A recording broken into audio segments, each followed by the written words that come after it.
Hello guys, welcome to my video Eduverse. So আজকে আমরা যে ভিডিওটা নিয়ে কথা বলবো সেটা হচ্ছে Kalai two hydel power project. ঠিক আছে, এই কালাই টু হাইডেল পাওয়ার প্রজেক্টটা এটা তোমাদের ব্রহ্মপুত্র রিভারের ট্রিবিউটারি লোহিত রিভারের উপর তৈরি করা হচ্ছে। ঠিক আছে, এটা হচ্ছে একটা 1200 মেগাওয়াটের প্রজেক্ট। সো এইটার মেন ব্যাপারটা হচ্ছে যে এই যে প্রজেক্টটা তৈরি হবে, এই প্রজেক্টটা এই হোয়াইট বেলার হরন যে বার্ড স্পিসিসটা আছে, মানে তার জন্য এটা ক্ষতিকর। ঠিক আছে, মানে ওর পুরো হ্যাবিটেটটাকে ডিস্ট্রয় করে দেবে, মানে এই কালাই টু হাইডেল পাওয়ার প্রজেক্ট। ঠিক আছে, সো এটা নিয়ে একটা ডিবেট চলছে।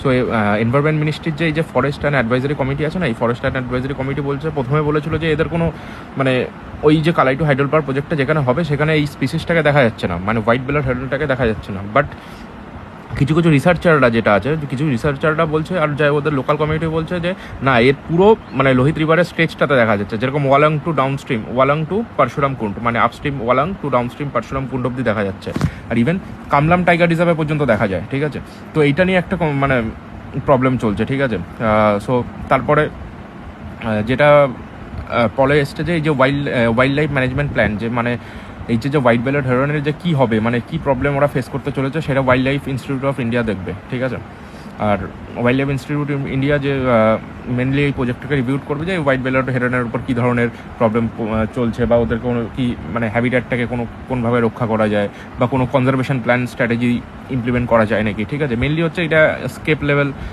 Ecological coherence and consistency with the mitigation.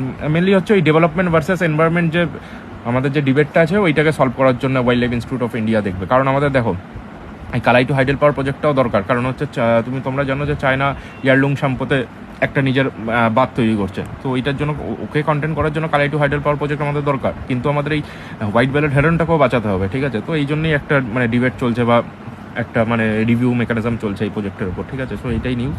R mainly এক্সামের জন্য দরকার হচ্ছে এই কালাই টু হাইডেল পাওয়ার প্রজেক্টটা কোথায় হবে, মানে হচ্ছে যেরকম লোহিত রিভারের হবে উপরে হবে, যেটা ব্রহ্মপুত্র রিভারের tributary. So Brahmaputra river important হয়ে যায়। আর এখানে একটা কনসেপ্ট বলছে compensatory afforestation for the project will be done in Madhya Pradesh. মানে হচ্ছে যত গাছ কাটা হবে সেই যে মানে তার যে মানে কি বলো, তার ভর্তুকিটা কোথায় দেওয়া হবে? ভর্তুকিটা দেওয়া হবে মধ্যপ্রদেশে, মানে মধ্যপ্রদেশে আরও গাছ লাগানো হবে। ঠিক আছে, মানে যতটা গাছ কাটা হবে তার 2/3 মধ্যপ্রদেশে লাগানো হবে। ঠিক আছে, আর এটা কোন অ্যাক্টের মধ্যে আসছে? এটা হচ্ছে বলছে Campa act 2016। So Campa act important হয়ে যায়। ঠিক আছে, আর কামলাং টাইগার রিজার্ভ কোথায় আছে সেটা ইম্পর্টেন্ট হয়ে যায়। ঠিক আছে, জাস্ট এটাই ইম্পর্টেন্ট, আর কিছু নেই। So thank you, see you soon in the next video, by.